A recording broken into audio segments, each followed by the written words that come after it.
I do what I do. He knows what I'm about to tell him right now. It's Mr. Keep Running Your Mouth.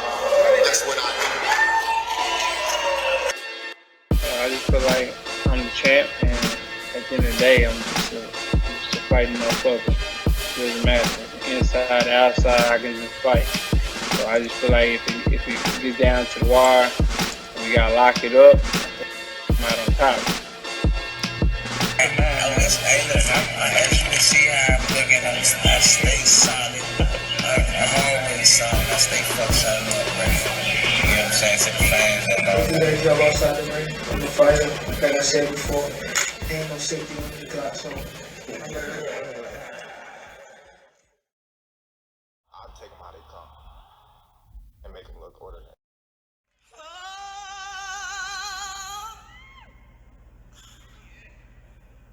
Something on my mind. Won't somebody please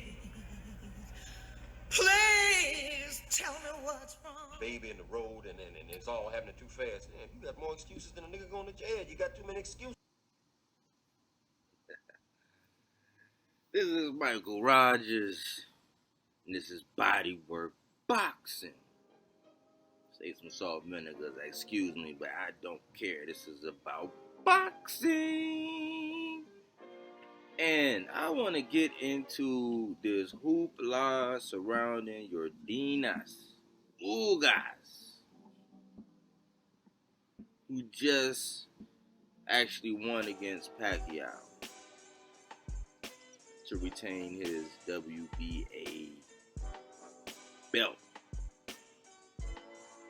Man, y'all know me. If you've been watching for any point in time, you all know that on Sundays I normally go ahead and do the after fight reviews and give my spiel. But for this week, I just found it so crazy. I just said, man, I got to, and I was going to do it on Sunday. Trust me, I was. But I said I gotta actually sit down and actually watch all these fools in love. Oh man, like some fans, man, and it's not just fans. It actually bleeds into people who have channels. I'm just sitting here just listening to all this nonsense. And, I've heard so many excuses as to why Pacquiao lost. I'm like, damn, homie. In high school, you was the man, homie. Like, it was all good just a week ago. So many people was on record saying the man ain't have no chance. He was gonna get knocked out and all this. I'm like, man, do y'all even watch boxing? Do you? So it's like a laundry list of excuses that people were actually making. And I found that it was just so odd. I had to actually, I normally go off the dome, but I had to write them down just so I could actually go over all these excuses. Let's start with excuse number 1. He aged overnight. Now, I will be honest. Teddy Atlas, when he gave his prediction, he basically said if Ugas won, it would be some chicanery. Chicanery. Go look it up. Chicanery if Ugas won. I'm like, and I respect Teddy, man. I've been watching. I admire Teddy and his assessments, but when you a fan and or I guess no offense, but when you just a fool, and you in love, especially when it comes to certain boxers, man, it's like. I guess it easily happens. I guess that happens with the Canelo fans, the Wilder fans, the Bud fans, the Ryan fans, you know what I'm saying, the Haney fans. It's just like when you go beyond reasoning, like when you just no matter what, you know what I'm saying, you just gonna pick whatever, and you just gonna say outlandish things no matter what they do. Some of us, people who critique fights and just love boxing and hardcore, you know what I'm saying, we are realists. I think the hardcores are realists. They don't get into the overhype and just because they absolutely love like the crazy stuff that they saying about Ginger and Plant. Like, just because Ginger is, has whatever he has, it's just like they give Plant no right now, just like with Ugas and Pac, they gave Ugas no respect. But let's go over it. Teddy Atlas said, man, it was going to be some chicanery, and he said, if not, unless Manny Pacquiao just aged overnight.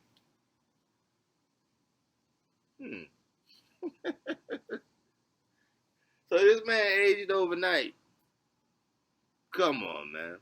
Because the whole basis was, y'all seen what he did to Keith Thurman? Seen what he did to Keith Thurman? Keith Thurman.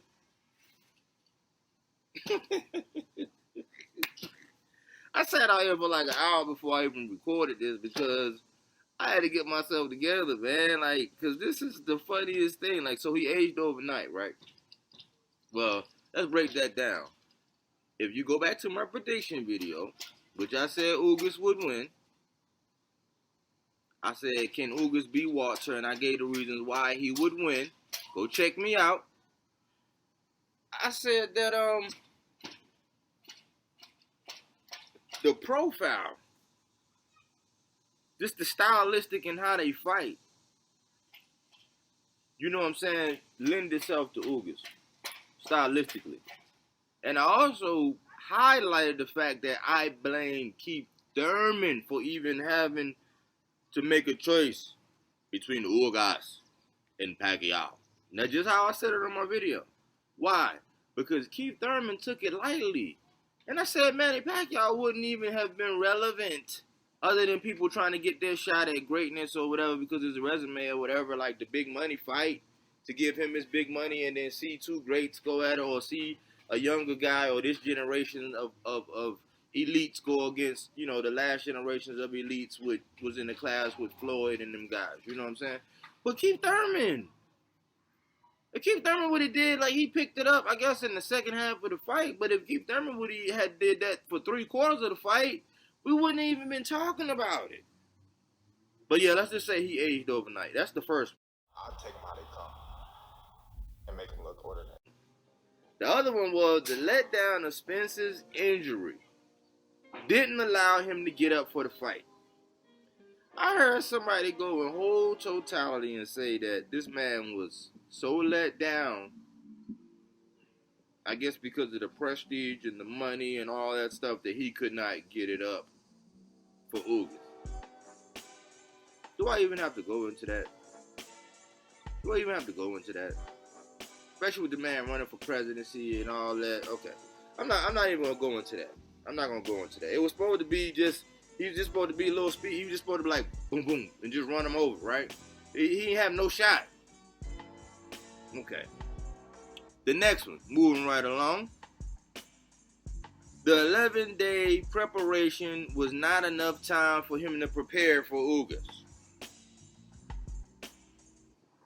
So I guess Ugas knew before, or I guess if you would say who's the more prominent, more seasoned fighter with the more experience in dealing with these kind of things, I guess 11-day preparation. Because I guess, yeah, if you couple that with he's aging overnight and it's a change of an opponent, all these good things, then I suppose then, 11 days was enough for Ugas to prepare for Pacquiao, but it wasn't enough. It wasn't that many days. It wasn't enough days for Manny Pacquiao to prepare for. But he was gonna knock him out, though, right?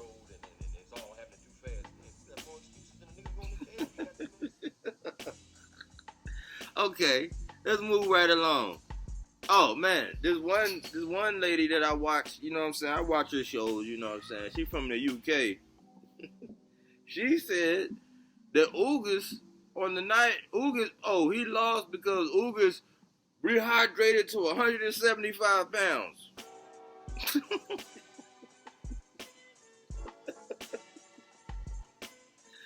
Ugas was a weight bully, basically. You know what I'm saying? One dude that I respect, and he's a historian, man. Like, I still rock with him. I think that, you know, as of late, like, a lot of his shows been like kind of like Debbie Downers or whatever, and I like him for the historical aspects and his I guess his acumen is in regards to styles and the history and all that, and I kind of like look up to him for that. But this man said Manny Pacquiao, he always had the speed, but he never had the reach for welterweight. I don't even want to put up the reach between Keith Thurman and Manny Pacquiao. I believe Manny Pacquiao and Tank got the same reach, but he always had the speed, but he never had the reach. I'll take them how they come and make them look ordinary. Oh man, you know, man. Then I heard like this as far as politics goes. Now I see people actually defaulting to the fact that when Ugas and Porter fought, that even though Porter got denied, Ugas really won the fight. I agree with that. But the narrative now was that Ugas actually won. It's like, no, he didn't win. He actually won the battle, meaning 9 times out of 10, people, hardcore boxers who watch that fight will actually say that Ugas won. But because the judges didn't render that judgment, he did not win. But they already turned that over, and they're already flipping it over to say that Ugas got the best resume. I'm like, wow, okay, so we're gonna see if they keep that same energy when it comes like down to the breakdown between Plant and Ginger, and how a lot of people believe, including myself, believe that Lara actually beat Ginger. Same scenario, but watch how it changed. I want to see it beforehand, and I want to see how it changes afterhand, and I will be documenting that, and I will make content out of that because it's going to be hilarious. I say all that to say this. The bottom line is, man, you got to give Ugas some respect. Put some respect on his name. And I don't really get into CompuBox stats and all that, you know, and all that, but it is good. I used to like it until a lot of people saying that, oh, you can't count it and this and this. But in general, if you are landing over more than 50% of your power shots and your opponent is not, it tells a story. All the other ones is like, yeah, you know, I mean, some of it can be fluff, some of it, you know, I mean, it can, however, but that's a very telling stat. 9 times out of 10, you're going to win the fight. But I'm like, man, look, let's just give Ugas his credit, man. They said that he had a fake belt. He was a fake champion. He, you know what I'm saying, even though he fought for a regular belt. He was able to get a regular belt, and then because of inactivity and them rendering their judgment to WBA, he was elevated. And the WBA stood by their decision even after the Spence and Pacquiao fight was announced, and they stood by their decision. So we thought that, a lot of people thought that the belt was going to be on the line in that situation, but it wasn't. But you can't just go around like it's. I seen this happen with the DC3 fight, the one that was down in Atlanta, when he actually suffered his loss to the other young man. I saw the same kind of thing happen. It's like, just because you associate and a fighter resonates with you, just because they lose, and the other fighter that you don't know much about or you don't really have any history on, you know, you're not really familiar with, just because you're not familiar with it does not mean that you should not give them credit. And in that same situation, I think people put more of a emphasis on the fact that DC3 actually came back and fought well and all this other stuff, you know what I'm saying? But they gave the victor no credit. And in this case, I think this is what we're doing with Ugas. You got to put some respect on his name, just because the boxing is not, it is a popularity contest, but it's not about popularity. We all grow to love these fighters for what they do inside the ring. I know I do. But it's not fair. It's really not fair that we don't give this man credit for putting on a job. He could have, because how many times have we seen a fighter with that has the height advantage, that has the reach advantage, give up his height and his reach to the shorter reach boxer? We see it happen all the time.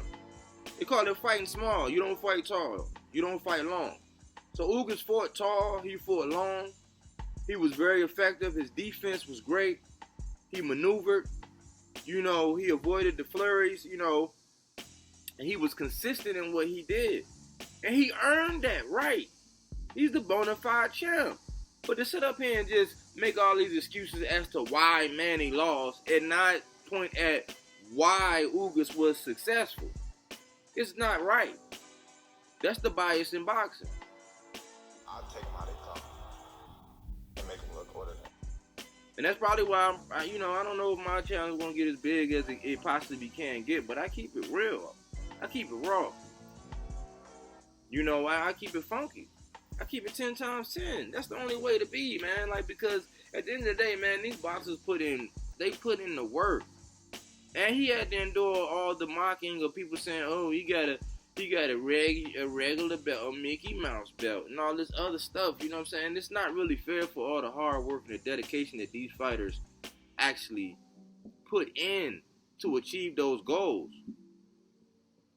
Because now all of a sudden, like I told him my last, Pac-Man, he was light work all of a sudden.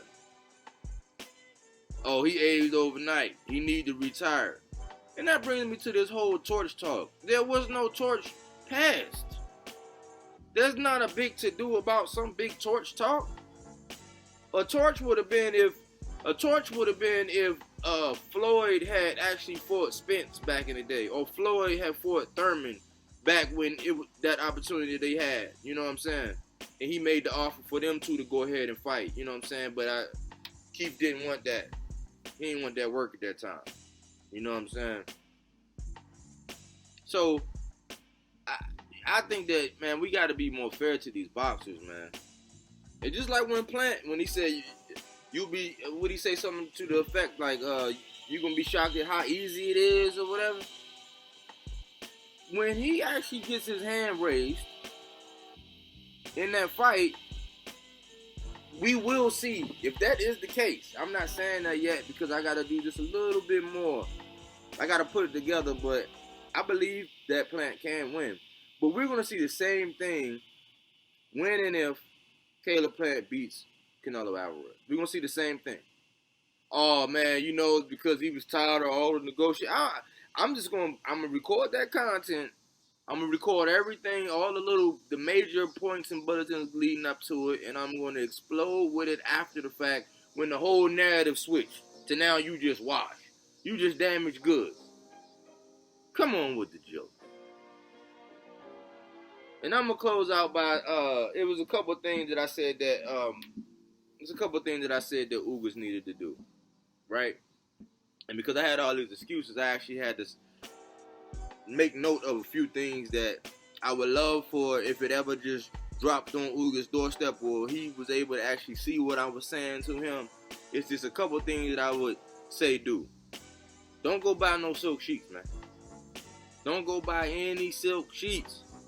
Go buy you some 400 thread count Egyptian sheets. Some good sheets. You know what I'm saying? Some good sheets. But they light for when the heat comes. Summertime sheets. But they say it's hard to get up when you got an Olympic-sized pool and a personal chef and you waking up on silk sheets. They say it's hard to train. Don't buy the silk sheets. Okay? Don't make it hard for you to get up out that bed. Poke a hole in your mattress. So every time you roll over, it might poke you in the ass so that you know, hey, get up. Get back to work and be consistent. Don't feel like you just did enough to where I finally made it. No, you achieved a great goal, but keep going, sir. Keep going. And keep pushing. Get another belt and another belt. You know what I'm saying? Don't start hiding it. Don't go on the world tour with it. You know what I'm saying? Do the admirable thing and then show and prove that, you know what I'm saying? This wasn't no fluke. People who've been watching boxing been watching Ugas and how he fight. I know I had been watching him, and that's why I said that he was going to win. Based on everything, not just getting overly enamored with Pacquiao. And romanticizing his greatness, because that's what we do with these fighters. We romanticize all the time.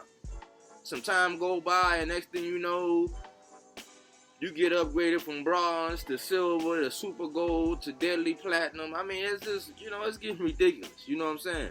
Don't go buy no silk sheets. The other thing is stay grounded and sup with your fellow Cubans, man.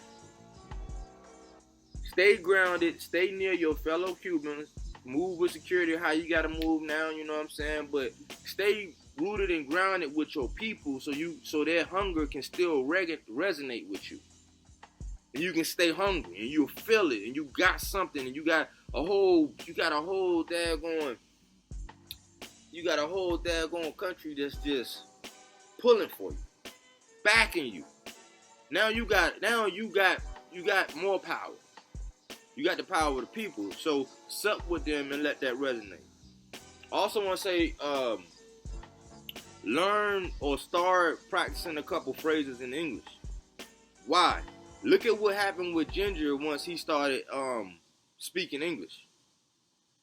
Hey, look at these guys, and you want to pay that? Like, when he did that, his sound bites made him go viral. All you gotta do is do that a couple times and say the right things. And plus, for the casuals, when they get over to your turn and you have an interview and they have to translate it, they won't actually flip away from the channel. They'll stay tuned in with you and they'll listen for what you're saying in English. It's gonna do wonders. It's gonna take you up just another notch, and it's gonna make the building of future fights even better, so people won't have to tune in or be subject to an interpretation from the interpreter when you speak and are asked questions. And lastly, I want to say, quiet the noise. Don't listen to these YouTubers. Don't listen to these haters. Don't listen to these people that's detracting from your victory and what you were able to achieve. And please don't listen to these Monday morning popularity contest racing, fair weather hypocritical fans. They'll steer you wrong. It's only the hardcores, man, that's going to actually keep it a thou wow with you. You know? So I want to say, hey, man, good job. I salute. You know what I'm saying? I salute you for the victory. And I want to say, man, as fans, we got to do better. For people who announce fights and all that, this openly biased stuff and romanticism and just getting away from the X's and O's, you know what I'm saying? It's just watering down the sport, and it's making you look silly. Because I had stuff recorded, but it's like I don't want to use that kind of stuff because it would actually appear as though I was hating. But the flip-flop, all you gotta do is watch somebody's stuff when they predicting stuff and then watch how the tune change right after the fight. And I'm like, come on, man. We got a responsibility to do our due diligence. And just keep it 100. I haven't heard anybody say, you know what, I was wrong. I heard people say I lost money, but I hadn't heard anybody say that they were wrong about their prediction. Now, I'm not even tooting my own horn. I'm just saying, man, it does better for the sport when you do a fair assessment on these fighters going into a fight. And then after the fact, if you were wrong, or you did have something that you misjudged or overlooked, or that you got sold a bill of goods on something, it'd be good and refreshing to know that, hey, man, that's an honest guy, man. That's a guy that I could rock with, because he did say he wasn't right about that and he was wrong about this. But everybody just want to flip. I knew it. I told you. Monday morning quarterback is what we call it. You know, them people that know everything on Monday after the game, after all the football games on Sunday. But that's it, man. And a good quote from a good quote to leave you with is, "Put some respect on my name." By Ugas Hands. Body work. baby in the road and it's all happening too fast. Man, you got more excuses than a nigga going to jail. You got too many. Are you not entertained? Are you not entertained? Is this not why you are here?